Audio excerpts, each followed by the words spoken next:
Apakah KDM atau Kang Demul, itu nama panggilan saya di kampus, ini mulai cemas saat mengetahui bahwa popularitasnya ini mulai disalib oleh Purbaya. Kumaha Bapak Aing?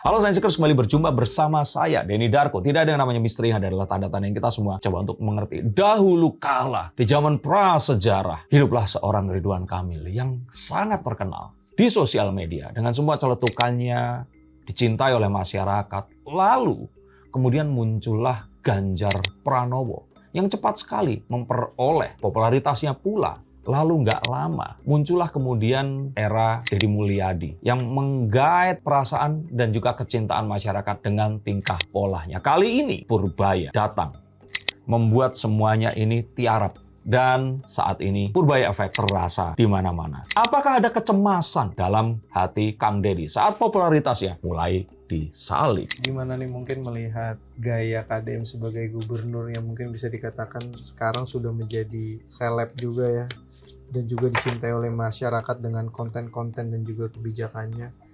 Apakah ini akan terus eksis di mata masyarakat, Mas Den? Saya pikir saat ini terjadi perpindahan. Tidak saya katakan bahwa Kang Deddy Mulyadi ini mulai berkurang popularitasnya, tapi ya layaknya manusia ya, kalau punya mainan baru kan mainan lama ini agak dilupa ya. Bukan artinya orang ini saya katakan mainan, tapi lebih kepada perhatian seseorang. Itu nggak bisa di saat bersamaan. Maka saat ini perhatian masyarakat dan kecintaannya ini masih berujung kepada Pak Purbaya. Maka Kang Deddy sepertinya untuk sesaat ini dilupa dulu. Dan memang sejatinya ini yang harus kita ikuti. Kasih lemas saja Kang, ulah dilawan lah. Karena kalau menurut saya, kalau beliau malah melawan ini, takutnya nanti akan terjadi sesuatu yang tidak diinginkan dan malah akan menjadi blunder tingkat dewa. Tapi kalau bisa dilihat kan sejauh mana ini bisa dikatakan KDM ini sudah membawa dampak banyak gitu untuk Jawa Barat ya, Mas Den, terkait beberapa momen-momen kemarin seperti ya penyuluhan banjir, dia ada langsung terjun gitu dan lain-lain. Nggak bisa dipungkiri masyarakat ini harus menahan kesabaran untuk menginginkan satu tokoh yang mereka harapkan itu bisa muncul dan memenuhi dahaga mereka terhadap orang-orang seperti Pak Jokowi. Seseorang yang kayak tetangga kita, seseorang yang kayak keluarga kita. Wajahnya ya wajah orang Indonesia pas-pasan itu kan kayak Pak Jokowi, Kang Deddy seperti itu kan. Kalau Pak Prabowo kan lihat campuran Manado, Chinese dan Jawanya tuh ningrat banget gitu loh. Dari kecil juga udah kelihatan ganteng, apalagi jadi tentara itu kayaknya kalau tipikal pria idaman wanita Indonesia tuh ya Pak Prabowo gitu loh. Nah, kita itu sangat-sangat menantikan seseorang yang wajahnya itu biasa aja tapi mereka melakukan hal yang luar biasa. Karena merasa bahwa kita itu diwakili oleh kehadiran orang ini tadi. Maka Pak Purbaya mengambil satu, kalau kita bilang itu ceruk yang ada di situ yang selama ini diisi Pak Jokowi, dan orang-orang mulai menganggap bahwa beberapanya ya ini Pak Jokowi itu sudah berbeda dengan Pak Jokowi yang dahulu. Tapi dari beberapa kebijakan-kebijakan yang mungkin saat ini sedang dijalani sama KDM sendiri, seberapa jauh untuk mengubah Jawa Barat sendiri? Saya kira Jawa Barat itu satu PR yang agak rumit ya. Dan gubernur sebelumnya pun ini belum pernah ada yang berhasil banget membuat sebuah lonjakan yang luar biasa. Jadi ibarat seperti Jawa Tengah, kalau Jawa Tengah tuh apesnya kan menjadi daerah tengah ya. Orang dari Jawa Timur ngelewatin Jawa Tengah, orang dari Jawa Barat mau ke Jawa Timur ngelewatin Jawa Tengah. Tapi mereka itu nggak menjadikan Jawa Tengah ini destinasi. Akhirnya uangnya itu nyampainya di destinasinya, tapi daerah ini kelewatan terus gitu seperti itu. Nah, Jawa Barat pun ini demikian.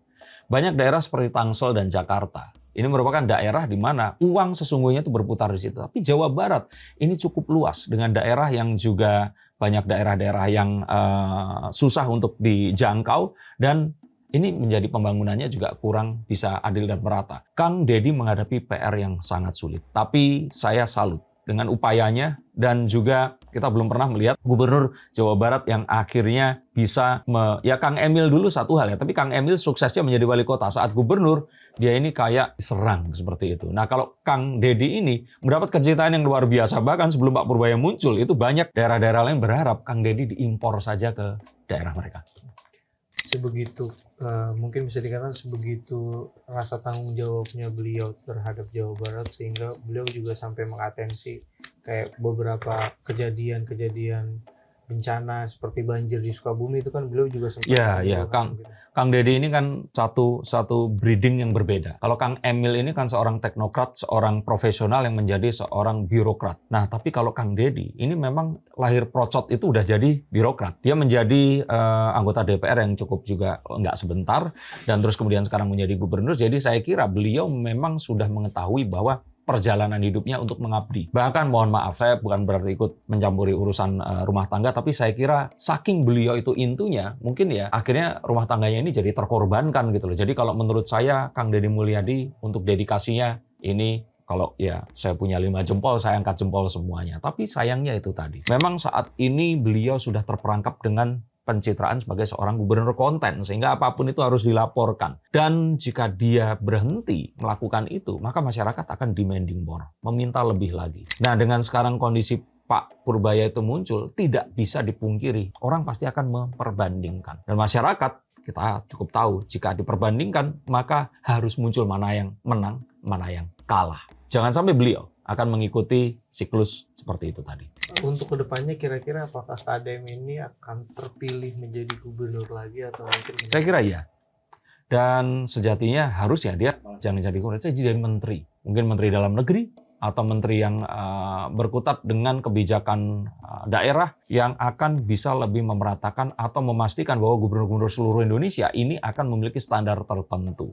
Tapi kita memang tahu bahwa di era media sosial seperti sekarang ini, apa yang tampak kadang-kadang memang nggak seperti kenyataannya. Dan saat seseorang ini mewartakan di media sosial, pasti akan ada upaya untuk memperbandingkan, entah dengan niat yang baik atau berniat untuk menjatuhkan. Maka harus hati-hati. Orang seperti Pak Purbaya, Kang Deddy, ini harus memiliki pasukan tertentu untuk meng-counter upaya-upaya seperti itu. kedepannya nih dari kebijakan-kebijakan beliau ini apakah akan ada yang membuat masyarakat itu lebih heboh lagi gitu?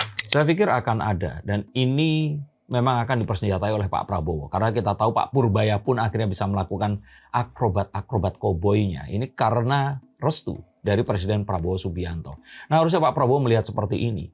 Pak Purbaya ini dipersenjatai untuk melakukan atraksi-atraksi yang menyenangkan masyarakat dan memberikan harapan.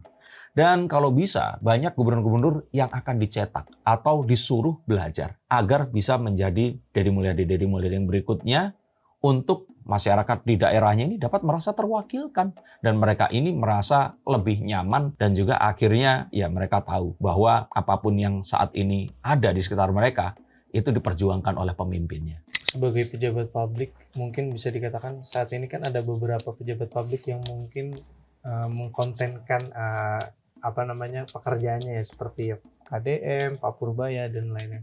Apakah nanti kedepannya ini memang ini sebagai cara ampuh untuk menggait masyarakat supaya cinta sama dia gitu? Saya kira iya, tapi harus hati-hati. Jadi ini seperti sebuah proses yang sepertinya mudah, tapi padahal ini susah. Kenapa seperti itu? Karena kita tahu bahwa saat orang itu melonjak, maka serangannya juga akan tinggi. Dan kita tahu bahwa ya selama ini Pak Jokowi, Kang Emil, lalu terus kemudian Mas Ganjar, dan juga yang lain-lain ini kan dilahirkan dari media sosial ya. Nah, Pak Jokowi juga dari kebersahajaan dan juga dari kesederhanaannya berpenampilan. Tapi ya jangan sampai hal ini teringkari oleh tingkah polanya sendiri. Sayangnya ya Kang Emil kemarin terserang oleh kondisi yang ya saat ini kita belum mengetahui apakah dengan Lisa Mariana kemarin akhirnya berakhir benar atau enggak. Tapi saat itu muncul saja, masyarakat langsung hilang respeknya. Dan ini sangat disayangkan. Karena beliau ini padahal waktu itu juga sangat digadang-gadang untuk menjadi calon wakil presiden juga. Nah, hal seperti ini yang harus diwaspadai. Terutama saat masa lalu itu belum diselesaikan. Nah, ini harus hati-hati. Orang-orang seperti ini jika memiliki musuh di masa lalu, sebaiknya segera dikelarkan. Karena saat mereka muncul di sosial media, maka serangan ini bisa datang dari arah yang tidak terduga. Mas Den, kira-kira untuk kedepannya dari KDM sendiri, apakah nanti bakal dicalonkan juga atau namanya dicatut untuk menjadi? Soalnya kan banyak banget masyarakat kemarin juga yang mendukung untuk beliau ini naik menjadi capres atau cawapres. Nah, sayangnya beliau ini mungkin akan memiliki dilematis yang sama seperti Kang Emil. Dia harus ikut apa titah partai. Dan saya pikir saat dia nanti diajukan, kalau langsung menjadi presiden ini sulit. Tapi kalau menjadi wakil presiden sangat mungkin. Tapi kemungkinan menangnya ini kecil. Selama masih ada putra mahkota dari pemilik partai, maka sejatinya tadi bahwa partai ini difungsikan sebagai partai politik yang sesungguhnya, bukan partai milik seseorang. Ini yang disayangkan masih terjadi di Indonesia. Maka ketakutan bahwa ya Pak Surya Paloh akan memajukan anaknya, Pak SBY memajukan Mas AHY, lalu ya kita tahu bahwa mereka semua selalu berusaha untuk memasukkan anak mereka untuk mewakili partai mereka nanti. Nah, sejatinya hal seperti ini akan menjadi satu polemik bahwa masyarakat nanti akan harus memilih siapa. Tapi kita tahu bahwa memimpin daerah bukan berarti akan sukses memimpin Indonesia. Maka hal seperti ini harus memang melalui proses yang lebih panjang lagi, sehingga kalaupun memang itu akan terjadi, 2029 ini jelas enggak. 2034 itu keramaian. Beda seperti kemarin 2024. Rasanya calon itu cuma sedikit, tapi nanti di 2034 kita mungkin akan memiliki 10